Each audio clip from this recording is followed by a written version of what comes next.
Салам алейкум, сүйдімлі, әзіз менің ноғай халқым. Міне бүгін мен өзімнің естелік концертімді бардырамын. Мұндан алдым мен бір концерт ойнадым. Қошыммен досыма бағыстадым. Бүгін мен бұл естелік концертімді бағыстадым менің аяулы досым, әзіз досым Сраждин Батыровқа. Уважаемые друзья, земляки, салам алейкум. Я говорю о том, что я продолжаю цикл своих концертов, посвященных памяти моих друзей, по одноименной моей книге «Памяти друзей». Я хочу сегодня вспомнить моего друга Сраждина Батырова.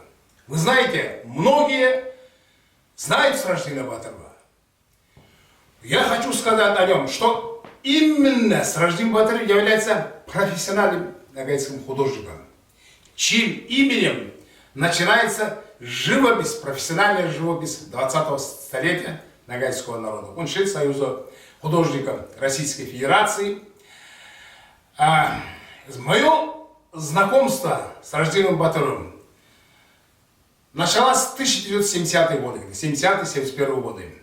Ну, до этого я еще хочу напомнить моим зрителям о том, что Сраждин не просто был художником. Сраждин был хореографом. Сраждин любил нагайский фольклор.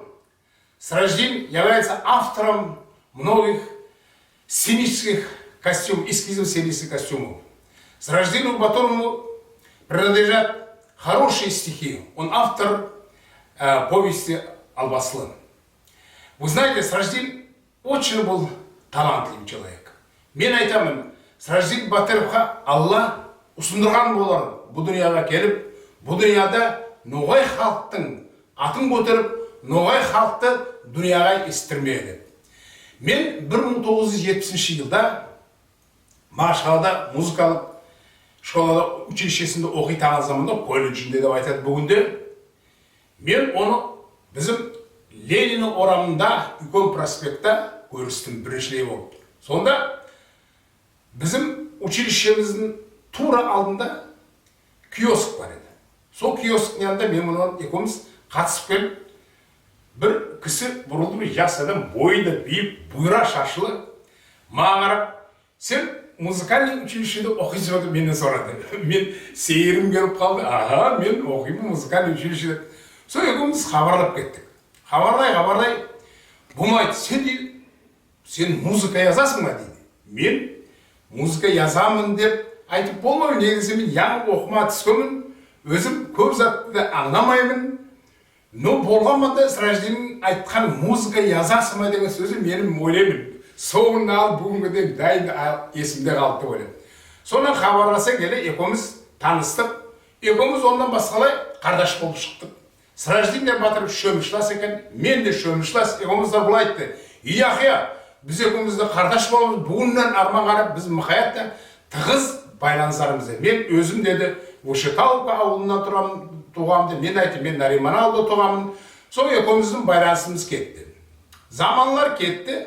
Сол жылдарда біздің Мағашқалада студенттеріміз айлап көп еді. Сол уақытта Шабден деген бір ансамбль бар еді, студентлардың ансамблі. Оның бас жетекшісі біздің аяулы ясүйкөніміз Арсланов Ахмат Сулейманович еді. Бірінші художественный етекшісі, көркем етекшісі Залимхан Зинеев еді, ятқан ері Ярықбаз Залимхан Зинеевтің. Онан соң екінші жылда оның художественный руководителі болып bizim İlyas Kedreniyazov құллық етті.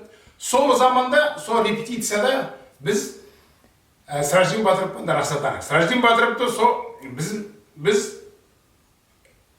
сол репетицияда районға келек болып, үлкен концерт құрамыз. Сол программада ясап тұрғанда Сраждин бірнеше кері сонда келіп кетті. Мен келіп, ясларды қай бейіме керген көрсетті. Но онысын заманлар кетті де Сраждин жоқ болып қалды. Өзім ойлаймын, бұл Сраждин дүниеде жоқ болып қалды ташып. Онынан соң мен білдім, ол армияға кетті екен. Онысын Сраждин армия барып, армиядан, оның арасында армия барғанда бек ауыз сөз айтып кеттін еді. Ол армия барғанда, армияда больницада болыпты. Сол больницада ятқан заманда, сол бір керек, сонда бір историкпен танысыпты. O da bizim Ravil Jumanov boluptu ekan. Ondan soň köp zamanlar ketdi. Jumanov biz aylak bir baylanışsa birlikte Noğay halkımızın madaniyatını kötürümüzde bir yürgende de sıracın ardında aytıp turadar. Biz ekomizin bizim Jumanov Rabil ağamız mı kayıp tanışkan. Ondan soň sıracın armiyadan gelip bizim rayonda Karanovay'da sanat mektebinde художественный отделение sonda kulluk edegan. Ondan başkalay ol bizim Dom Pionerov'da terekli mektepte balların arasından ansamblde kurup so ballardı büyüge üretedegan. Ondan soň ol ketip Maşkala'ya getip özünün Soyuz художникine varıp sonda kulluk edip Maşkala'da da художественный училище'de sabak verip onda kulluk etken. Son mezgillerde, son vakitlarda ol aylakta bir yok tanısadı. Benim dostum Koşmembet'tir. Koşmembet ekimiz ben aldırlıyor olayım. Ben ayttım size Koşmembet ekimiz bir avulda tuğamız, dostlarımız. Hem Koşmembet ben bizim sırajliğinde yolu karşı yapıp kaladı ekan. Ego tanısıp, ma Koşmembet onusunda yazdı. Yahya, men dedi sırajliğin diye bir yigitpen tanıştım. Kayday büyük, kayday akıllı. Men Noğayman, Noğay'ın madaniyatında kulluk etemin dep çalışıp yürgen adam dedi. Mağda bek o dedi yaradı. Soğununu alıp onların ekonun arasında bek tar baylanışlar buldu. Onusun zamanlar ketdi. So bir iki arada men esimde kalıptı. Tereklemekte bir gün men Dom Kultura kire koygaram. Kanikul mezgilinde mağa göre ondan sonra bilmek öyle köp esimde kalan yok. Sonrasın bu Karaymi Yoğur'da ikinci şarlakta sırajim var, bizim Dom Kultura'nın adamları var. Bunlar konsertli programı yasayadır Karaçay ve Çerkesiya barak oldu. En sonunda Koşmbet'te var. Ben de gelip kalamaydı. Sonra da haberladık.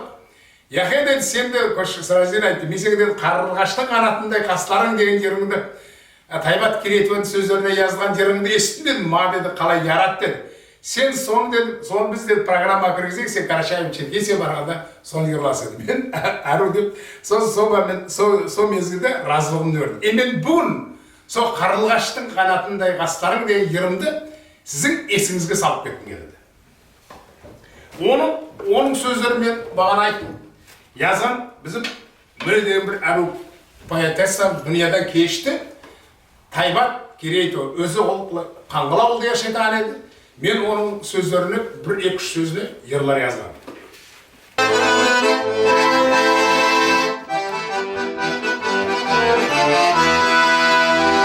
Karılgaçtın kanatınday kasları, kim mаңдайға төгіледі шашлары, кірпегіңе қара сүрмесі түрген, көздеріңе бұл сәулесі бүркелген.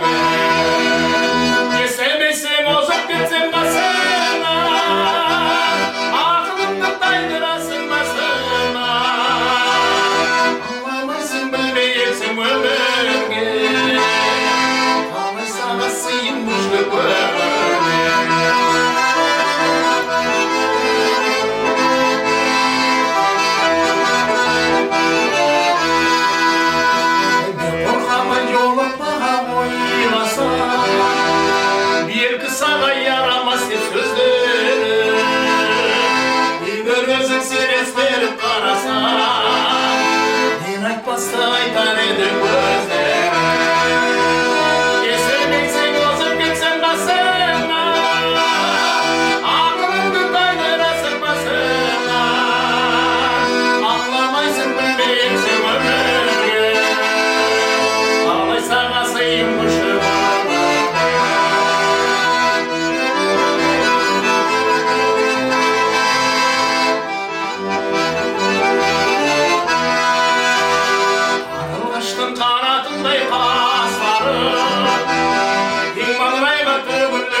Сраждин, Қошөмбетпен үшеуміз арада бір заман болғанда, вақыт болғанда, Мағашқалада көрсете алек.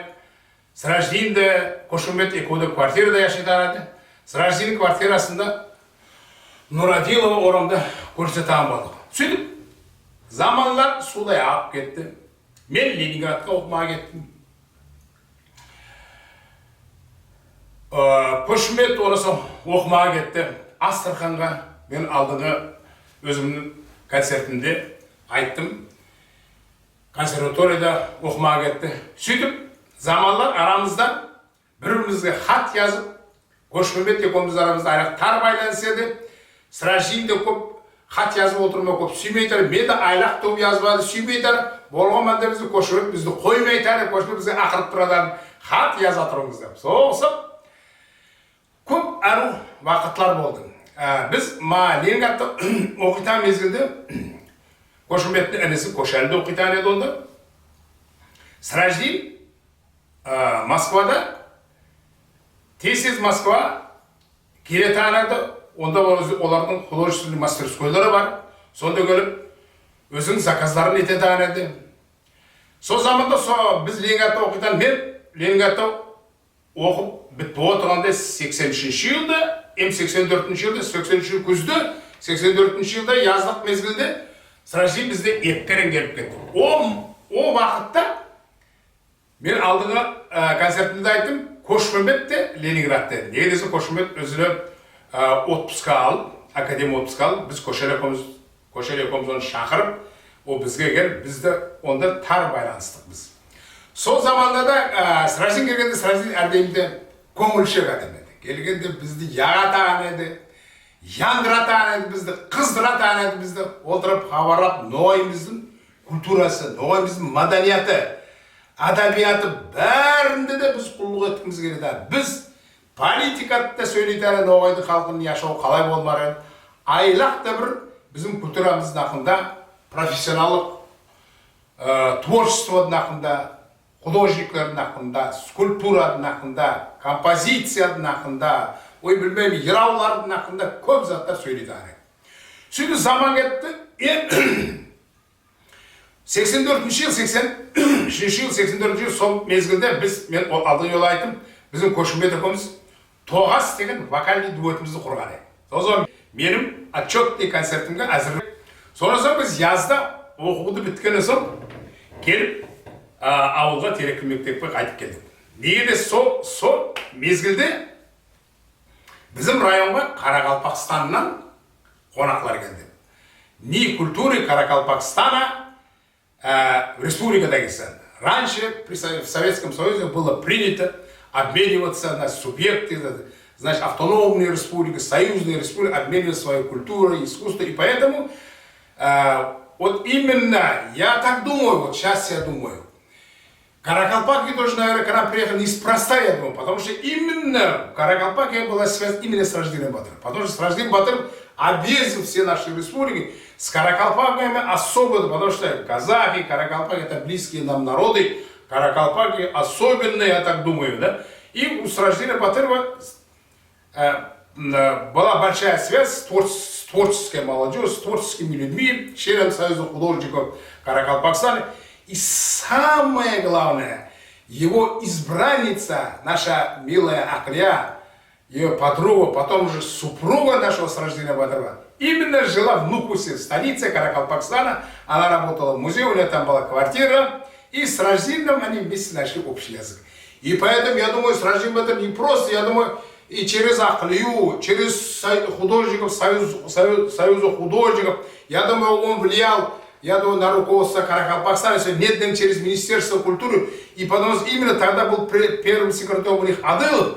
Именно Адылов, говорит, захотел увидеть, говорит, Ногайский народ. И обязательно сделал так, что он... И вот именно, когда вот получил Дагестан и Каракалпакстан, этот союз получился, именно в нашем, они приехали, по всему Дагестану проехать. Но одна делегация приехала к нам, именно в Ногайский район. Ногайский район, сам Адылов, так получилось, конечно, первый секретарь его не отпустили, его забрали в горный район, а к нам приехал министр культуры Каракалпакстана вместе с сопровождением государственный ансамбль песни и танца «Айгулаш», а также группы там солистов, другие ребята приехали и действительно дали такой большой, мощный концерт. И, конечно, и руководство Ногайского района, тогда же был Советский Союз, очень здорово там подготовились. Был Майдан подготовлен, специально вот у нас футбольная площадка. Вот там и организовали концертную сцену там. И там они, каракалпаки, наши друзья, выступали. И знаете, я думаю, к этому моменту, к приезду каракалпаков, особенно, я думаю, Сраждин готовился, потому что у него кругом там были друзья. И к встрече каракалпаков, ну, как-то надо подготовить. Сраждин написал картину. Он так и называется, картина «Танцующие девчата». Айланай, такая картина. И вот и поставил танец один по именному Айланай. Потом он создал коллектив ансамбль Айланай, это потом скажу. Вот именно первый танец был Айланай. И он к нему подготовился, сделал постановку свою хорошую. Это постановка, это коронный танец нашего ансамбля Айланай. И он его поставил под фонограмму. Потому что он хотел именно, чтобы в этом танце была настоящая ногайская народная национальная музыка. Именно фонограмма в сопровождении такого великолепного нашего ногайского дамбриста, певца великолепным голосом Султана Ахмеда Язлабаева из фонда дагестанского нашего радио он взял, и он этот танец под фонограмму поставил. И, конечно, мы тоже думали, со временем, значит, мы тоже будем так играть, сделаем свой какой хороший ансамбль там, я имею в виду, среди музыкантов. И в сопровождении была фонограмма. И я тоже с поэтом Султанбеком Аджиковым написали песню «Каракалпакстан» называется. Вот эту песню я сейчас вспомню, хоть один хоть припев тоже для вас спою. Вот так думаю. «Каракалпакстан».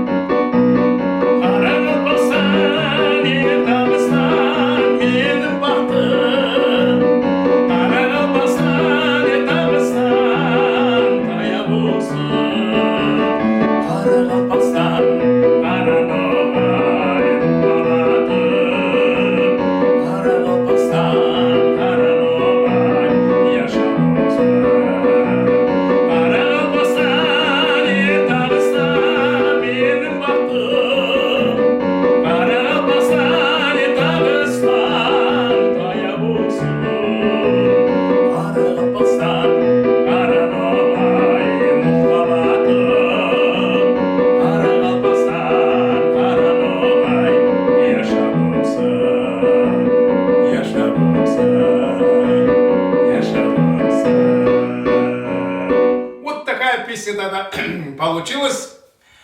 И потом тоже мы эту песню его пели. И главное, эту песню мы тогда пели вместе с Кошумбетом, моим другом покойным Кошумбетом, в сопровождении 12-струнной гитары. И прямо на площади мы пели эту песню.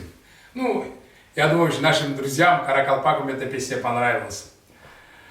Ну, каракалпаки потом уехали. Но после этого тоже каракалпаки к нам еще раз с гастролями приехали на Ногайский, мы их тепло встречали. Каракалпаки удивительный народ. Вот я же вам говорю, вот когда первый танец вот тогда, вот именно первый танец он поставил, и картину он подарил нашим каракалпакским друзьям, они его увезли, эту картину. Вот когда мы были уже в Каракалпаке с концертом туда ездили, нам они его показывали, по-моему, эту картину. Но после всего этого, опять мы все в городе Махачкала часто встречались вместе с Раждином Батыровым, Кошумбет. Особенно мы собирались всегда у нашей уважаемой Авай, нашей Асият Сулейман, народной артистской Российской Федерации. Мы всегда у нее в квартире желанные гости. Там время от времени с Раждином, потом, когда он уже женился на Ахле, и с женой они бывали, и потом Кошумбет тоже, когда женился вместе со своей женой Мариной, мы пропадали там. Часто мы приезжали к ним, и самое главное, там очень много было интересных разговоров. Сол елларда біз Ноғайдың яшауын нақында, Ноғайдың маданиятын, Ноғайда келегін нақында, сол заманда айлап көп хабарлайтын. Асият Сулеймановна бізді бек әру сый үрмет етеді. Заман-заманда бізге біреуді ақыратан еді. Біз Әсет абайдың үйінде қонып қалатанык, мен, Қошмамбет, Сраждин. Сраждин бізді әрдеймді ең бірінші болып балконға шығады. Біз Қошмамбет оқымыз үйде ятатанык, Сраждин балконда ятатанык. Балконда неді яз мезгілде көп ішпеу болады. Дәмекі тартпа болса, Сраждин бізге ойылды бірде бермейді. Болған манда сол бір әру елі вақытлар, суда ағып кетті со заманлар. Сол күндерім бүгінгі дейін беріп есімде таймайды. Неге десе бұл дүниеде менің достарым Сраждин де кетті, Қошмамбет де кетті. Но болғанда мен бүгінде өзім ойлаймын, Сраждин досым бар, Қошмамбеттің маға айтып кеткен сөздері, маға айтып кеткен жораулары өсиет етіп, Ноғай халқының маданиятын бірде мұтпаслықтай құлықлар етпeye керегін мен білемін. Сол үшін мен бүгін күннен күнге өзімді заманға еттім, ясым, шалсам, бұнда да шалсам. Әсет Сүлейманның үйінде біз онdan басқа көп йырлар да йырлайтайық. Солардың арасында мен бүгін йырлағым келеді, сол біздің Сраждин Батыров досымның сүйетаған йырларын, менің жазған йырларымдан о ярататаны. Бөтенде Амзатхан Әжігелді, Қошмамбетті, Сраждин етіп, оларды басқа ясылар да біздің Ноғайда Амзатхан Әжігелдиевті бек сүйеділер. Амзатхан Әжігелдиевтің мен сізге бір-екі ерін Сраждин сүйетаған йырларын йырлап кеткім келеді. О йырдың аты не деп аталады? Соны мен сізге йырлап естіргім келеді.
Әсет үйінде ең біріншілі ол Сраждин сыр етіп айтты. Яхе деді, мен деді, мына Айғолаш құсаған бір ансамбль құрым келді. Он сказал о том, что наподобие Каракалпакского ансамбля Айлана он хочет создать свой ногайский ансамбль. И, конечно, мне эта идея понравилась. Вот когда мы уже приехали домой, он уже часто к нам в район приезжал. И он, как говорится, начал осуществлять свой план по созданию Ногайского фольклорно-этнографического ансамбля «Айланай». Это были где-то, знаете, 85-е годы. Вот он начал это мероприятие свое где-то 85-е, потом закончили бы это создание ансамбля в 86-м году. Вы знаете, вот когда уже создавался ансамбль «Айланай», конечно, Стражин к этому не просто, он сказал, он уже внутренне должен был, оказывается, готов. Он подготовил эскизы костюмов к разным нашим танцам. Именно наши игровые девичьи танцы он сделал сценическими танцами, да, и сделал его очень, я думаю, интересно, очень интересно. И потом он поставил перед нами определенную задачу. Bizim алдымызда кім не занимается перед? Он как непосредственно, как художник отвечал за костюмы, как художественный руководитель отвечал за всю эту программу. Он все там, постановки всех танцев он делал. Моя задача, как музыканта, я должен был обучить всех ребят игре на дамбре. Как говорится, наши народные национальные кюи, ногайские сазы нужно было, как говорится, вытащить из сундука и сделать его достоянием слушателей наших. Знаете, чем я и занимался. Ну, потом я там при ансамбле создал, оркестр создал. Я же при ансамбле создал там трио наших дамбристов. Ну, у нас было где-то 28 номеров. Я от первых номеров до последнего номера аккомпанировал вместе с ребятами и участвовал во всей этой программе. Из 28 номеров где-то на 21-22 номера я обязательно занимал. Вы знаете, вот Сражин Батыр сделал огромную работу. Он действительно показал всем нам, прежде всего нам, ногайцам, а потом и всем тем нашей республике, нашей стране, о том, что есть на земле такой народ, и что у этого народа есть свой ансамбль, достойный ансамбль. Да, действительно, прошли годы, вот сейчас мы можем сказать, прошли годы, много лет прошло с тех пор, больше четверти века, и это ансамбль сегодня государственный ансамбль танца ногайского народа. Так и называется ансамбль «Айланай». Вот именно в эти годы, когда вот создавался наш ансамбль «Айланай», нам приехала делегация из Карачаево-Черкесии. Карачаево-Черкес республикасына bizim сүйдімлі қобан ноғайларымыз қонақ болып келді. Олардың басында Валерий Казаков, яс поэт. Олармен қосылып, bizim басқа театральный артистеріміз, ансамбль Қызылгүл деген ансамбль бар еді Карачаево-Черкес, олардың артистлері. И с ними вместе приехал тогда молодой Асау Султанбек, сегодня он народный артист Карачаево-Черкесии, известный композитор, певец наш. Вот мы тогда впервые с ними там познакомились.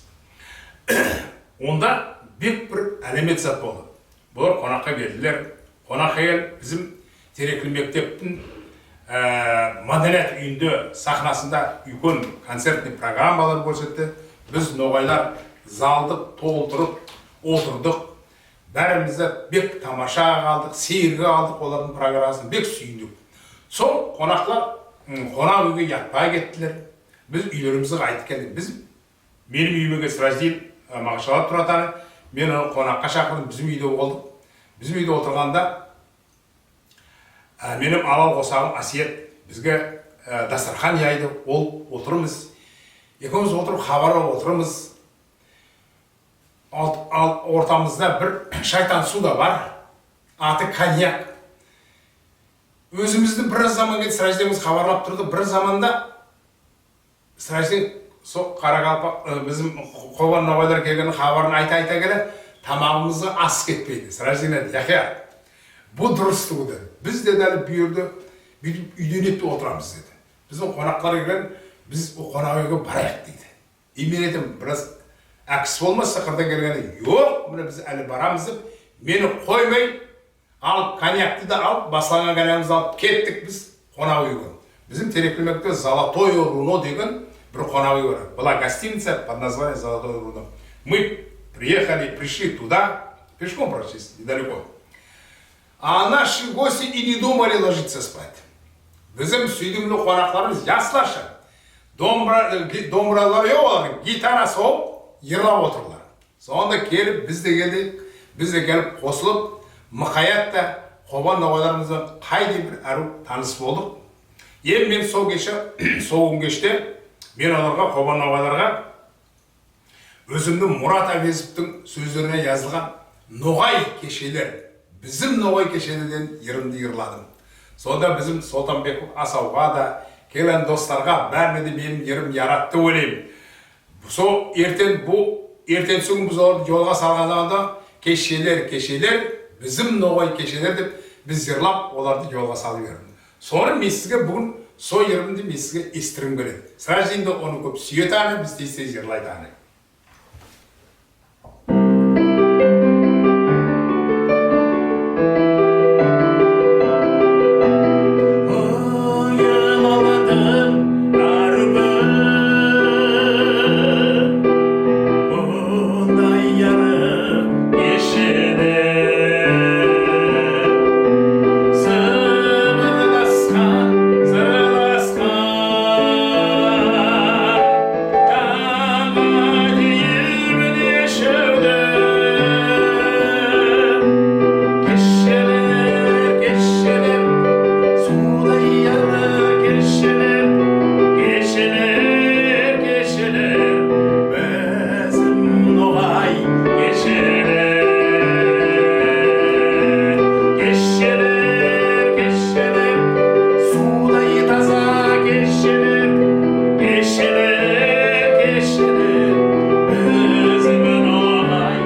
biz yırladık. Men bir öyle en birişley Noğay geçeler деп айтқан benim dosum Payet Murat Avezov деп ойлаймын. Biz sodan Noğay geçeler деп сосы yerде екеумізше бірше қосылып яздық.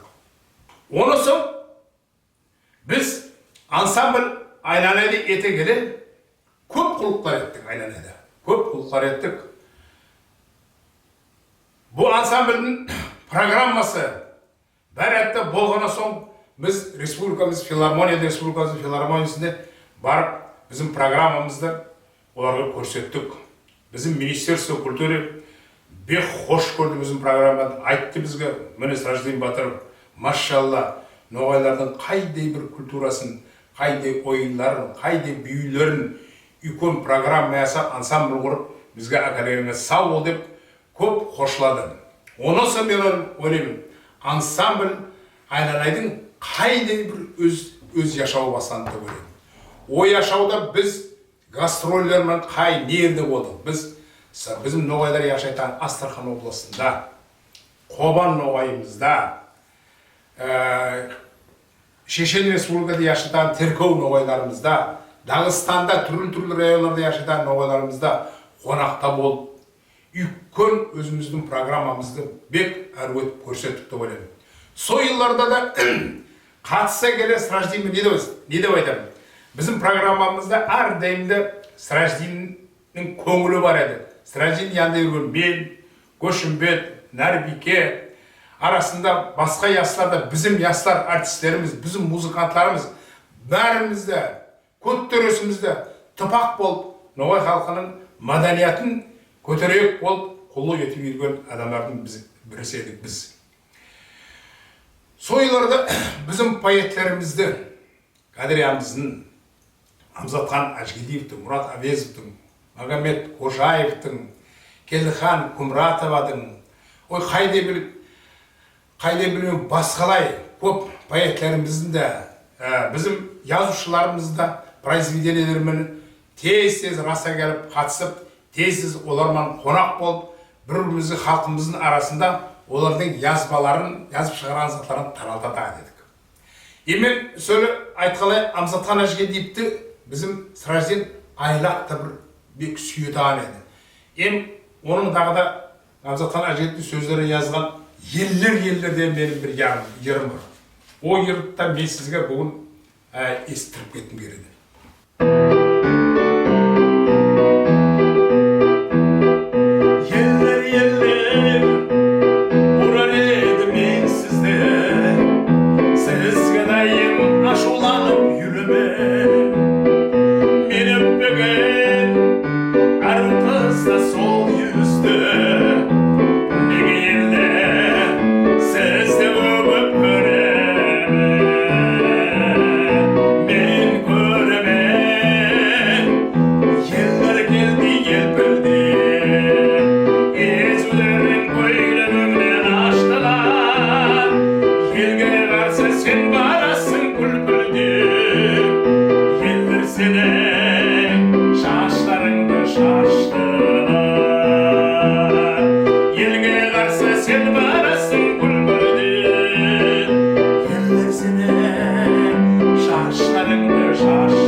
sen varsın bülbülüm.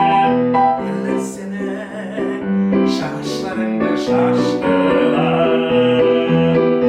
Nege desen çığa alsam yoluna, görünersin kolum yetmez ayıp olur.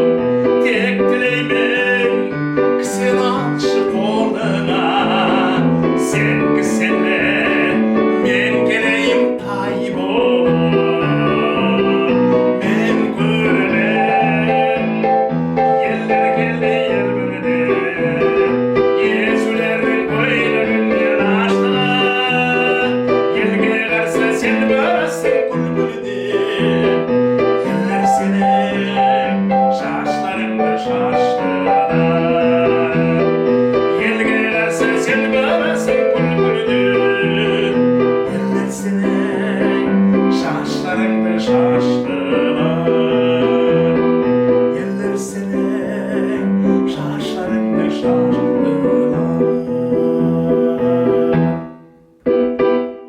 Mine сөйтіп елдерден Амзатхан Әжелиевтің ерінде біздің Сіражден бек сүйеді еді. Мен дағыда не айттым өлі, біз бұл ансамбль айналайды құрғаннан соң көп ерлерде болды. Көп ерлерде біздің новайларымыз қайтып сүйіп бізді қарсы алдылар. Сүйінділер. Ой, біздің новайда қайдай бір әру ерлар бар екен, бұрынғы қайдай бір әру ойынларымыз, биюлеріміз бар екен. Қобанда да, Астраханда, ой, қай бар новайлар yaşatan, Старопольский крайда біздің Етістан Ембойлықта да.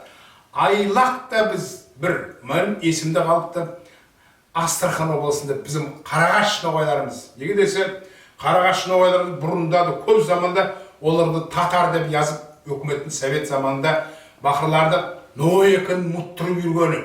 Біз келіп ансамбль айланаймынан қайтып бір онда көріп құллық етіп, бізді көргенде біздің Қарағаш новайларымыз өздері новайекін мұқаятта аңлады біздің тілімізді, біздің ерімізді, біздің ойнағанымызды, домбыра саздарымызды естігенде, мұнда екінші біздің ноғай байлығымыз деп тұрып, сол біз сахнада шығып, біздің ақымызда көп әріп сөздер айтты. Онда айлақта бір басында, Қарағаш новайлардың басында егер біздің Жұманов, Рабит Өтемұхамедович біздің ағамыз қайда бір көп құлықлар еттілер. Ол Астрахан облысында біздің Сіраждин Батыровты құлықлар еткен, біздің Көшімет консерваторы оққанда да Қарағаш новайлар арасында болып, Қарағаш новайларды таза шынты новай екенін келіп бізге келіп хабар етіп айтқаны бар. Но заманлар кетті, бүгін Аллаға шүкір Қарағаш новайларымыз бізменен, юрт новайларымызда бізімен бүгінде Аллаға шүкір күннен күнге новай халқымыздың маданияты өрледі. Bizim Сіраждин салып кеткен bizim биюлер, ойындарымыз бүгін қай-қайырды. Сіраждин очень сильно повлиял на развитие ногайской национальной хореографии. Он фактически основу положил современной, наверное, хореографии ногайской. Потому что он очень много сделал. И сегодня, особенно наши костюмы. Сегодня вот я смотрю и на Кубани, и в Старопольском крае, и в Астрахани, и везде. Сраждиневский почерк наших костюмов. Это очень важно. Он показал пример. Он еще показал всему миру, что у ногайского народа есть свои танцы. Наш знаменитый ансамбль «Лезгинка». Всемирно известный академический ансамбль. Иосиф Матаев, художественный руководитель, поставил наш ногайский вместе с Сраждиным Батыровым. Сраждин Батыров ему помогал, он консультировал, но этот танец все-таки великолепно получил, потому что ансамбль Лезгинка, это знаменитый ансамбль, великолепно танцует. Грация наших красавиц, девчат, которые там танцуют. И буквально покорили они весь мир. Когда они с гастролей приехали, и нам рассказывали, даже выпустили целые майки, разные там афиши, разные, знаете, где показывается ногайский танец Айнанай. Это очень было важно. Потом вот сегодня уже, после ансамбля Лезгинка, уже наши по Северному Кавказу, уже многие коллективы, и в нашем Дагестане очень много коллективов, они все обращаются к ногайской хореографии. То же самое Карачаево-Черкесский ансамбль Эльбрус, там другие коллективы ставят наши ногайские танцы. Это очень важно. Мы на Северном Кавказе занимаем особое место. У нас степная культура. У нас Северный Кавказ это горная страна, но она не только горная страна. Все люди думают, что это там гор. Нет. Северный Кавказ это и великие равнины, и великие ногайские степи. Там простор, гор много и простор много. И поэтому у нас вместе с хореографией Кавказа и рядом существуют ногайские фольклорные танцы, постановочные танцы.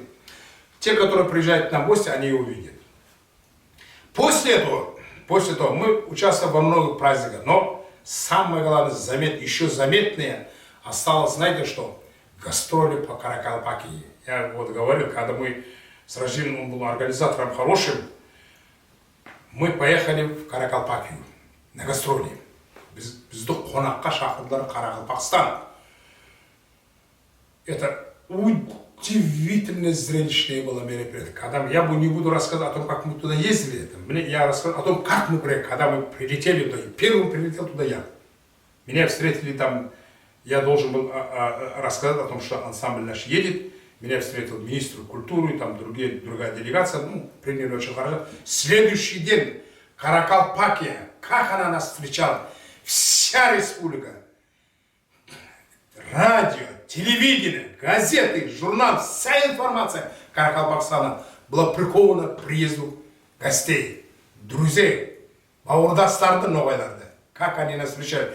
Буквально самолет, когда прилетели, наш ансамбль полностью, они подогнали самолет прямо к выходу, когда обычно так делают, встречают иностранных гостей. Но Каракалпаки показали, что они настоящие наши братья, что они могут встречать друзей. И действительно, ногайскому народу своим братьям, они говорят, вы старшие наши братья, оказали такой прием. О том уже потом гастроли по Каракалпакии, по городам Каракалпакии. Какой удивительный народ Каракалпакии. Особый народ, я думаю, нам Каракалпаки очень понравились, они нам похожи, мы на них похожи. И во многих городах показали свои концерты во дворце Пердаха и в других местах, в разных городах. На телевидении мы записали свою программу, это очень было важно. Когда вот мы приехали, когда вот репетицию, они дали нам возможность порепетировать в ансамбле, в репетиционном зале ансамбля Айвлаш. И, конечно, у нас тоже аккомпаниаторская группа тоже у нас хорошая была. У меня там сидели 10, 15, 12, 15, около 15 человек, мы ребята сидели, играли. Когда вот мы репетировали, там все так красиво, хорошо звучало. И я вот тогда услышал, наши коллеги, девчата, молодые девчата из Каракалпакии, танцовщицы ансамбля Айвлаш, смотрели наши танцы и друг другу шептались, говорили, посмотрите, какой у них ансамбль, который аккомпанирует. Лишь говорят, настоящие профессионалы. Но мы действительно были, тогда готовились как профессионалы, хотя мы были любительский коллектив с районного центра, села Тереклюмектеп, но мы все сделали, чтобы показать нашу культуру на высочайшем уровне. И действительно на нашем концерте сидел обком, руководитель министерства, все министерства. В общем, оказали большой прием. Потом мы неоднократно уже встречались с творческой молодежью, там поэты, писатели в гостях. Вот незабываемый, действительно, обязательно, я думаю, эту передачу тоже наши друзья Каракалпаки посмотрят. Я вот сейчас, пусть пройдя уже лет 30, 25-30 лет, хочу вам передать большой салам от Ногайска, большой земной вам поклон от имени всего ногайского народа. Спасибо, друзья. Потом были другие праздники. У нас был фольклорный праздник, был прекрасный фольклорный праздник, где наш ансамбль Айнаны участвовал. Потом 600-летие образования Ногайской Орды. У нас была мощная конференция на всесоюзном уровне. И там ансамбль показал свою культуру, показал искусство ногайского танца. Мы потом же принимали участие очень во многих мероприятиях, разных фестивалях. В Каракалпакии еще один такой момент запомнился. Есть одна песня тогда была, она песня называется «Турналар» Сейфуддина Карагулова. Эта песня была очень тогда известная. И мы, когда гастролировали по Каракалпакии, все время пели эту песню. Я хочу вам напомнить эту песню.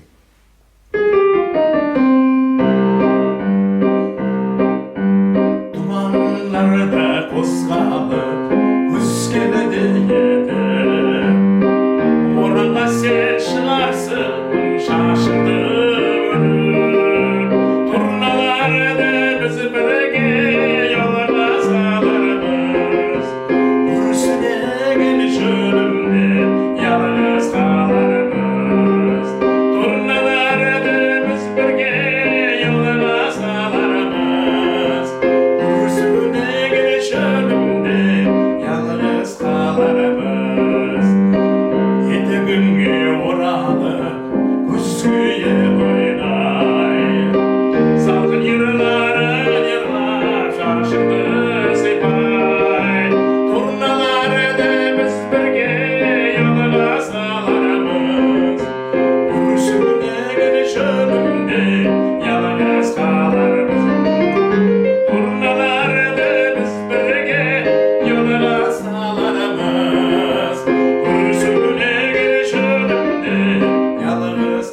гастрольный программаларымыз bizim көп yerде yazıldı.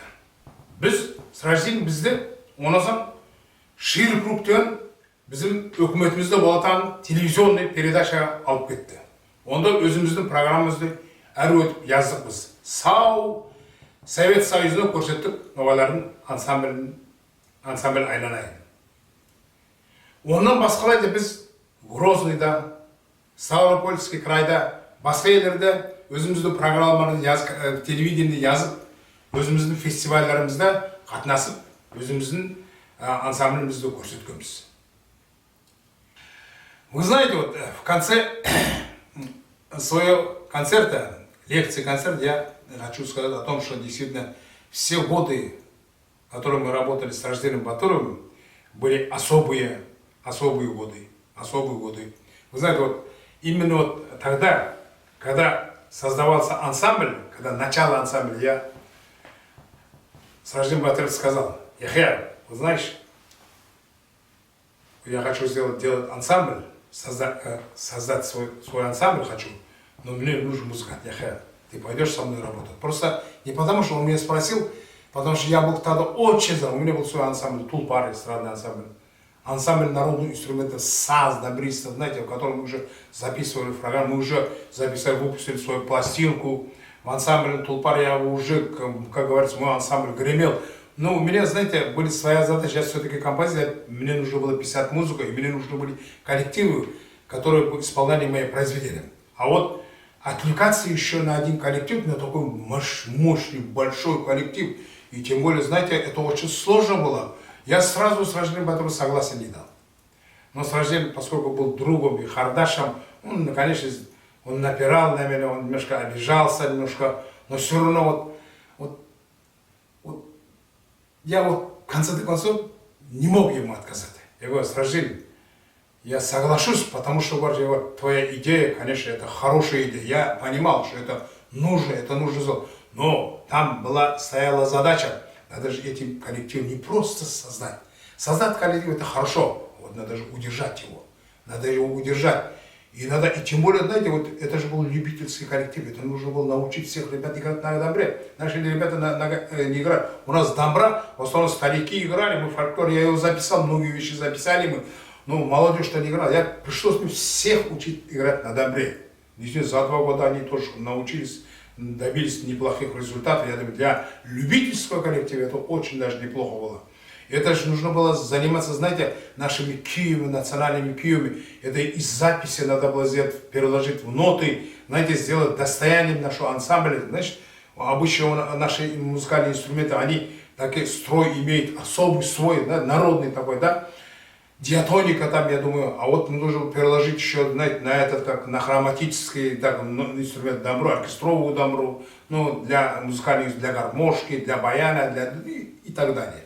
Это архисложная работа легла, конечно, на меня. Я, конечно, с этой задачей справился, и в конце концов с Ражденом был очень доволен. Я думаю, что мы с Ражденом Батуровым сделали очень хорошее дело. Это очень важно, очень нужно. Конечно, эти традиции должны продолжаться. Ансамбль сегодня у нас государственный, он должен каждодневно развиваться, там должны расти кадры, это очень важно. Это будет действительно, знаешь, памятью для нашего дорогого Раждена, потому что мы должны делать то, что обязаны делать.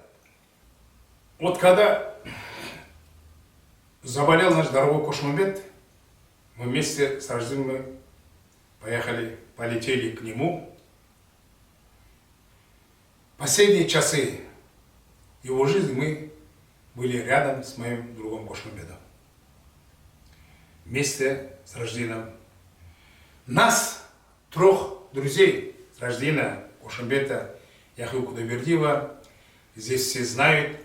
И мы никогда не забываем друг о друга, и поэтому всегда напоминаем о том, что у нас был и есть Кошмамбет, был и есть Ражден. И то, что они сделали, то, что они оставили, след в культуре ногайского народа, никогда не забываем. Вот когда ушел из жизни с Ражден, ертеңмен маған Асия Сулеймановна заң берді. Яхия, Sen büyük kuşu bol, adanasım. Bu dünyadan bizim böbemiz, bizim adanasımız Sраждин bu dünyadan geçti dedi. Bek ağır oldu benim yüreğime. Это была тяжелая утрата услышать, что Сраждина Батырова нету с нами. Я взял телефон и позвонил главе администрации Астрахану Мусаевичу. Астрхан Мусаевич молниеносно среагировал на это. Он сказал: Яха, буквально через 10-15 минут встречаемся у меня в кабинете. И мы там собрались, наши работники культуры. Буквально за короткое время он организовал транспорт. Я взял с собой молодых Хамита Якубова, Кошали, взяли Молу и поехали в город Махачкала. Махачкала Сраждин Батыров жил в своей квартире по проспекту Кирова. Когда мы приехали, без Киргиз заманда, мы приехали, у изголовья Сраждина Батырова сидели наша уважаемая Асят Сульмановна Кумратова, Бике Искатовна Кульчакова, потому что это старшее поколение. Они сидели, действительно, они показали близость, родство, единство нашего Ногайского. Это очень важно, я думаю.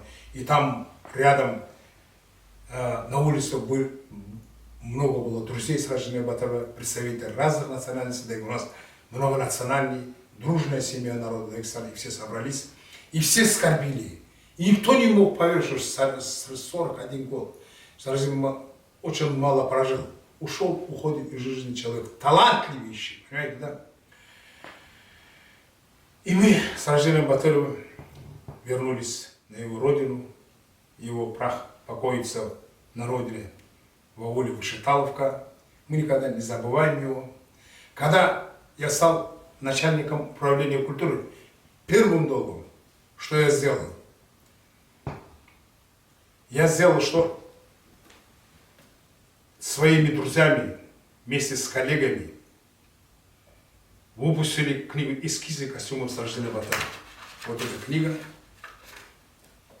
Это в книжный вариант. Конечно, хотелось бы сделать больше, но за это время, как ушел из жизни Сраждин Батыров, ничего в этом плане не было сделано. Все хотели выпустить огромный альбом.